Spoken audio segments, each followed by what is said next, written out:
Today we're diving into a huge issue that's been making big headlines: bird flu. What's the current situation? Why is the government implementing such stringent measures? Is there a genuine threat, or is this a move to take more control over the countryside and make farming yet more restrictive? Are we going to see price hikes? And where's this bird flu come from? What's going to happen next? Let's dive into it. So right now, the UK is dealing with a serious outbreak of bird flu, specifically the H5N1 strain. The government's response has been super intense. We're talking strict housing orders, bans on bird gatherings, entire farms being shut down even if one bird tests positive. And the official reason is to stop the spread. But is there more to this? Officially, the H5N1 strain was first detected in China, which is very interesting considering that swine flu and COVID-19 also originated there. I'm not sure how much of a coincidence this is really. Some people would argue that China's massive industrialised farming system, combined with poor biosecurity and pretty crappy animal welfare standards, are going to create the perfect conditions for viruses to mutate and spread. There's obviously the live markets theory, where diseases spread as different animals are crammed into markets together that wouldn't necessarily interact in the wild. And we also saw how strongly that this theory was pushed during the COVID outbreaks. And then there's the issue of wild bird migrations. The official explanation is that H5N1 spreads through migrating flocks, but are governments actually tracking this properly? How can you truly quantify the impact that migrating birds are having when you're having to measure on a worldwide scale?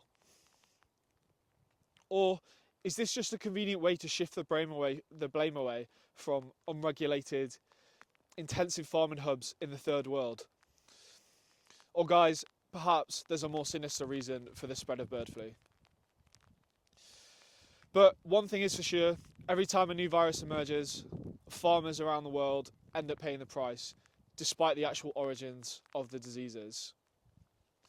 So let's start with what's happening. Right now in the UK, farmers are facing some of the strictest bird flu control measures in the whole world. If even one bird in a flock tests positive, the entire farm will be shut down and thousands of healthy birds are forcibly culled. And we're not just talking about a few farms. There's been over 40 million birds that have been lost just in the past year alone. There's been about 33 outbreaks of viruses on farms, and just on Wednesday gone, the government have said that birds keepers in 5 more English counties are going to have to house their flocks indoors. From this Sunday just gone, that's when it's taking place, which has obviously massively expanded the quarantining area. And, you know, DEFRA have previously committed to compensating farmers for any healthy birds that need to be culled, but it doesn't cover the costs of cleaning, it doesn't cover the cost of restocks, it doesn't cover cash flow gaps and labour costs. Just this morning, actually, I was reading about a Devon farmer that had his farm completely destroyed overnight. 5,000 hens are set to be culled after only 2 birds tested positive. And there's something like a 3-kilometre protection zone around the farm and a 10-kilometre surveillance zone declared. So the question is, how can you not say that this is solely about controlling the spread of disease and not about surveillance? Obviously, bird flu is a huge threat for poultry, that's absolutely sure. There's a huge mortality rate, often 100%. And once a bird tests positive, the entire flock probably does have to be culled to stop the spread. But how is it fair to force dissolution on a farmer that has had 2 birds test positive when they can't even afford a DEFRA deep clean of their farm and they're faced with year-long quarantines without any production? And even the World Health Organization has said that this poses a very low risk to human life. But I'd bookmark that one, guys, as they like to backtrack on their publishing.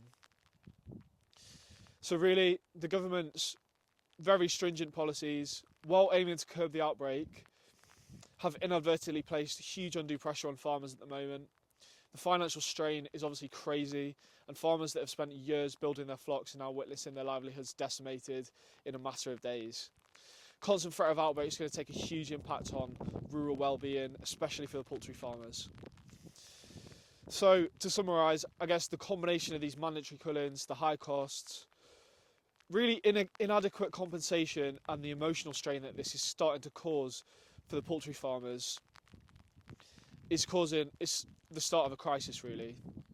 And you know, egg prices have already increased by 20% this year, and they're probably going to increase even higher. So yeah, let me know your thoughts, guys. Drop your comments below. Are these measures justified, or is the government and DEFRA pushing yet more small farmers to the brink? And if you found this video informative, please subscribe and share. If you're a farmer that's been affected by this outbreak, I'd love to chat to you and find out more about what you're experiencing on the ground. So see you next time, guys, and thank you for watching very much.